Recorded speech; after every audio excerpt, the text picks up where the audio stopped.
नमस्कार दोस्तों, स्वागत है हमारे YouTube channel design tech talk पे। तो ये हमारे CSS ट्यूटोरियल का सेकंड वीडियो है। इस वीडियो में हम पढ़ेंगे CSS सिंटैक्स कि CSS हम लिखते कैसे हैं अपने पेज पे, और अगर हमें अपने HTML स्ट्रक्चर को स्टाइल करना है तो उसका सिंटैक्स कैसे लिखेंगे CSS में। तो CSS का सिंटैक्स लिखने के लिए सबसे पहले उसमें हम कोई भी सेलेक्टर लेते हैं जो HTML का हमारा स्ट्रक्चर होता है, उससे हम कोई भी किसी भी एक टैग को या फिर किसी भी पर्टिकुलर किसी को सेलेक्ट करके फिर उसके ऊपर हम CSS की प्रॉपर्टी और वैल्यू के कॉम्बिनेशन का डिक्लेरेशन करते हैं।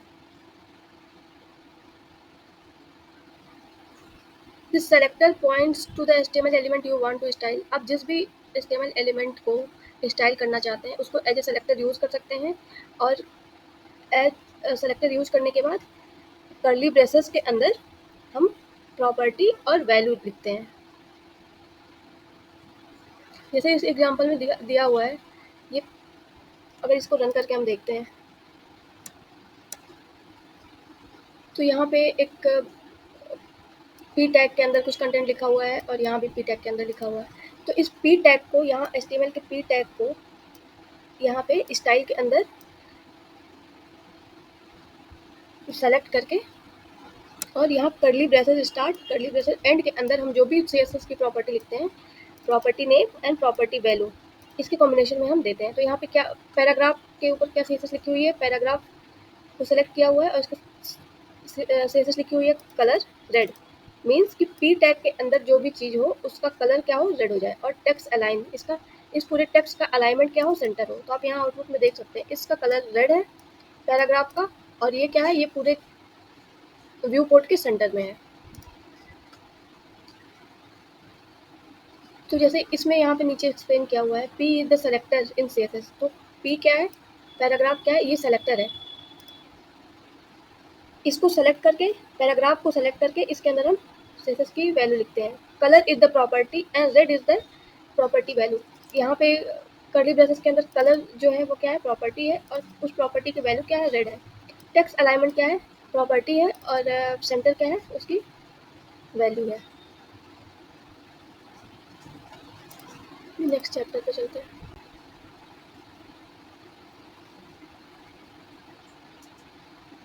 तो हमने लास्ट चैप्टर में ये पढ़ा कि CSS का सिंटैक्स कैसे लिखते हैं। इस चैप्टर में हम पढ़ेंगे CSS के सेलेक्टर्स कौन कौन से होते हैं, किस बेसिस पे हम सेलेक्टर CSS के एलिमेंट को सेलेक्ट करते हैं, फिर किस बेसिस पे हम उस पर CSS लिखते हैं, CSS की प्रॉपर्टी लिखते हैं। तो इस CSS selector select the HTML element, एक या एक से ज़्यादा एलिमेंट को भी हम सेलेक्ट कर सकते हैं, और उस पे हम जिसको हम स्टाइल देना चाहते हैं उस एलिमेंट को हम सेलेक्ट करते हैं, उसी को हम सेलेक्टर बोलते हैं। तो सेलेक्टर कितने टाइप के होते हैं, कितने टाइप से हम किसी भी HTML एलिमेंट को सेलेक्ट कर सकते हैं, क्या टाइप होता है उसका। तो यहाँ पे दिया हुआ है 5 कैटेगरी में के होते हैं सेलेक्टर्स। पहला सिंपल सेलेक्टर। सिंपल सेलेक्टर के अंदर क्या आता है, जैसे किसी भी एलिमेंट का नेम, उस पर जो हम आईडी लगाते हैं वो, उसकी उस पर जो क्लास लगाते हैं उस एलिमेंट पे वो, ये होते हैं सिंपल सेलेक्टर। कॉम्बिनेटरी सेलेक्टर भी होते हैं, pseudo class selector, pseudo element selector, attribute selector. तो ये सारे सेलेक्टर को हम डिटेल में अपने आने वाली वीडियोज़ में पढ़ेंगे। अभी हम जो है वो सिंपल सेलेक्टर पढ़ेंगे, बेसिक सिंपल सेलेक्टर पढ़ेंगे। तो यहाँ है CSS एलिमेंट सेलेक्टर।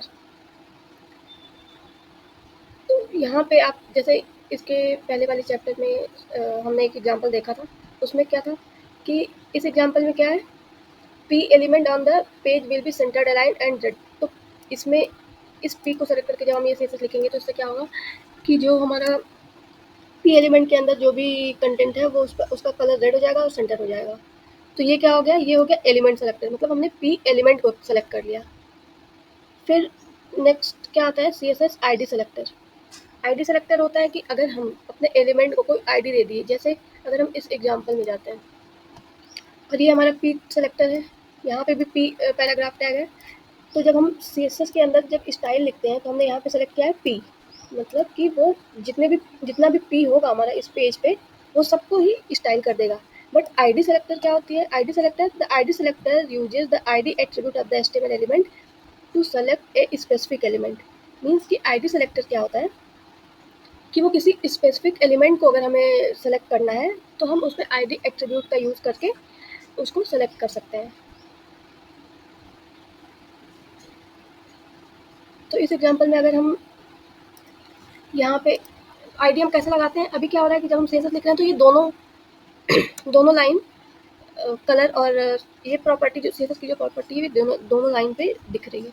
बट मैं चाहती हूँ कि सिर्फ सेकंड लाइन, इस लाइन पे ये सीएसएस अप्लाई है, तो हम यहाँ पे क्या कर सकते हैं, आईडी लगा सकते हैं, आईडी सेलेक्टर। तो आईडी सेलेक्टर हम कैसे लगाते हैं, आईडी इक्वल्स, इसके अंदर हम कोई भी आईडी दे सकते हैं, कुछ भी आईडी का नाम दे सकते हैं, रिलेवेंट नेम, जैसे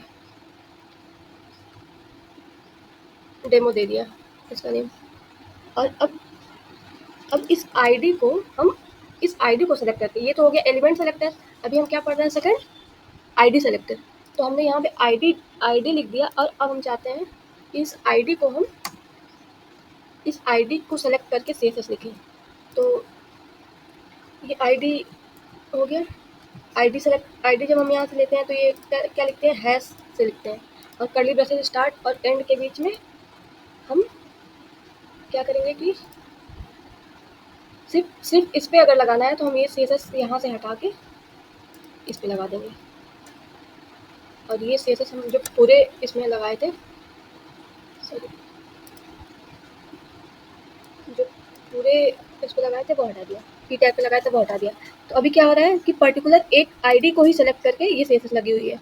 तो हम रन करते हैं और देखते हैं इस केस में क्या हुआ कि ये जो सीएसएस लगा हुआ है वो किस पे सिर्फ लगा, जिस पे हमने आईडी लगाई हुई थी, आईडी के बेसिस पे ही ये सीएसएस इस पे लगा, बाकी ऊपर वाले पी टैग पे ये सीएसएस अप्लाई नहीं हुआ। तो ये होता है आईडी सेलेक्टर। और आईडी सेलेक्टर जो होता है वो पूरे पेज पे यूनिक होता है। अगर हमें किसी सेलेक्टर को या फिर किसी एलिमेंट को यूनिक आइडेंटिफाई करके उस पर सीएसएस लगाना है तो हम उस पर आईडी लगाते हैं, आईडी सेलेक्ट करके लगाते हैं। तो आपने देख लिया कि जब हम आईडी लगाते हैं तो उस पर सीएसएस लिखने के लिए हम क्या लगाते हैं, हैश लगाते हैं, हैश कैरेक्टर का यूज़ करके हम उस पर सीएसएस लिखते हैं। और आईडी जो होती है कभी भी वो नंबर से स्टार्ट नहीं होती है। अभी नेक्स्ट क्या है, सीएसएस क्लास सेलेक्टर। अभी हमने आईडी सेलेक्टर पढ़ लिया, अब हम क्या पढ़ेंगे, CSS class selector. The class selector selects HTML element with a specific class attribute. तो क्लास सेलेक्टर जो होता है वो किसी भी एचटीएमएल एलिमेंट को स्पेसिफिक क्लास एट्रीब्यूट से सेलेक्ट करते हैं। तो जैसे इस एग्जांपल में अगर हम जाते हैं तो यहाँ अभी हमने आईडी लगाया था, और यहाँ पे अगर मैं दूसरा कोई पैराग्राफ लिख के इसके अंदर लिख देती हूँ,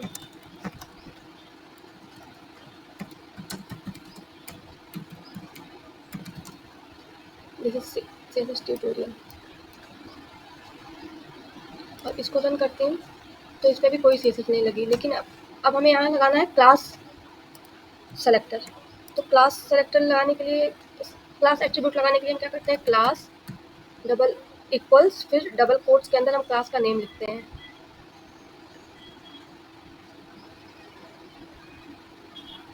क्लास का नेम हम लिख देते हैं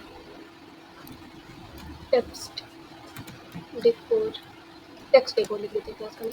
और इस क्लास को सेलेक्ट करके हम सीएसएस लिखेंगे। हम चाहते हैं कि इस जो ये क्लास सेलेक्टर, क्लास एट्रीब्यूट और पी टैग के अंदर जो भी कंटेंट लिखा हुआ है इसमें डिफरेंट सीएसएस अप्लाई हो। तो हम क्या करेंगे, यहाँ पे क्लास लिखेंगे, क्लास का नेम लिखेंगे, और कर्ली ब्रेसेस के अंदर हम अपनी सीएसएस की प्रॉपर्टी लिखेंगे। तो जब क्लास हम सेलेक्ट करते हैं तो इसको हम किससे लिखते हैं, dot then text class name लिखते हैं, और इसके अंदर हम लिखते हैं प्रॉपर्टी। अब मुझे इसका कलर देना है, कलर ब्लू, इसका कलर मुझे ब्लू देना है। तो रन करते हैं, देखिए इसका कलर ब्लू हो गया। और अगर मैं यहाँ पे सिर्फ एलिमेंट सेलेक्टर यूज़ करूँ, सिर्फ एलिमेंट पे हम लगाना चाहें, अगर इसका लगाना चाहूँ और इसको देती हूँ कलर येलो, तो आप देखिए इसका कलर येलो हो गया।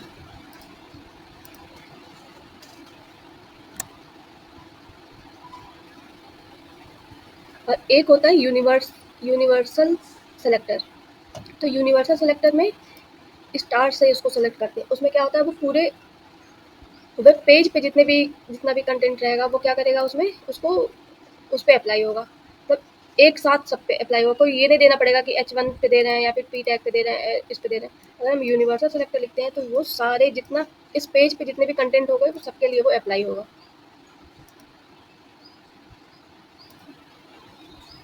जैसे यहाँ पे आप देख रहे हैं, यहाँ पे एक टैग H1 भी है, P भी है, ID भी है, इधर भी P है, लेकिन ये क्या है, ये यूनिवर्सल सेलेक्टर है, तो ये टेक्स्ट अलाइन सेंटर ये सबके साथ लगेगा। कलर ब्लू सब जितना भी कंटेंट है वो सब पे अप्लाई होगा।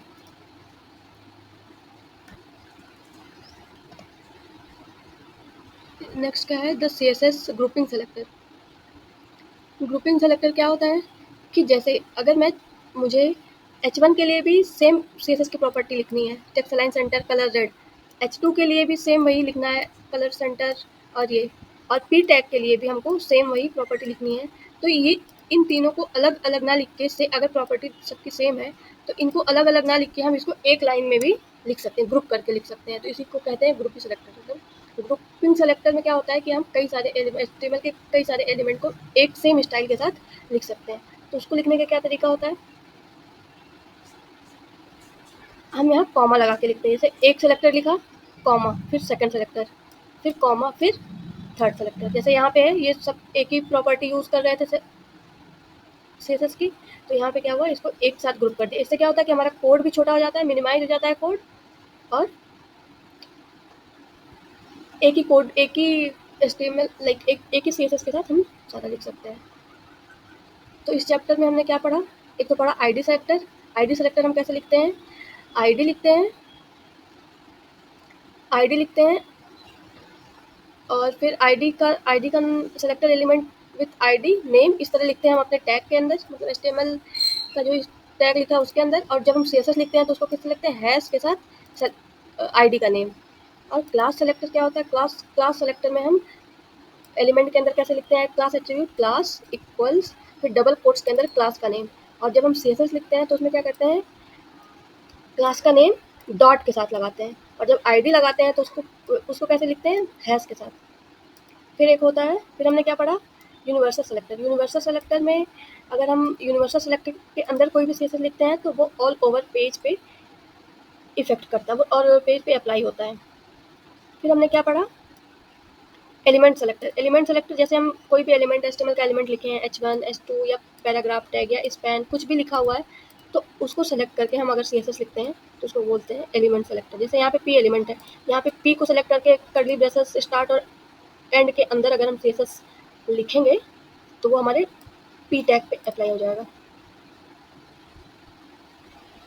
और ग्रुप सेलेक्टर पढ़ा, उसमें क्या होता है कि हम कई सारे ग्रुप पे अगर हम सेम CSS लिखे हुए हैं तो उसको हम कॉमा सेपरेट करके एक लाइन के अंदर लिख के और सेम प्रॉपर्टी को यूज कर सकते हैं। तो इस वीडियो में इतना ही, आगे की वीडियो में हम और चैप्टर कवर करेंगे। अगर आपको ये चैनल अच्छा लगे और कोई सजेशन है तो आप शेयर कर सकते हैं, कमेंट में आप पूछ सकते हैं, और अगर अच्छा लगे तो लाइक एंड सब्सक्राइब करिए। Thank you. नमस्कार दोस्तों, स्वागत है हमारे YouTube channel design tech talk पे। तो ये हमारे CSS ट्यूटोरियल का सेकंड वीडियो है। इस वीडियो में हम पढ़ेंगे CSS सिंटैक्स कि CSS हम लिखते कैसे हैं अपने पेज पे, और अगर हमें अपने HTML स्ट्रक्चर को स्टाइल करना है तो उसका सिंटैक्स कैसे लिखेंगे CSS में। तो CSS का सिंटैक्स लिखने के लिए सबसे पहले उसमें हम कोई भी सेलेक्टर लेते हैं, जो HTML का हमारा स्ट्रक्चर होता है उससे हम कोई भी किसी भी एक टैग को या फिर किसी भी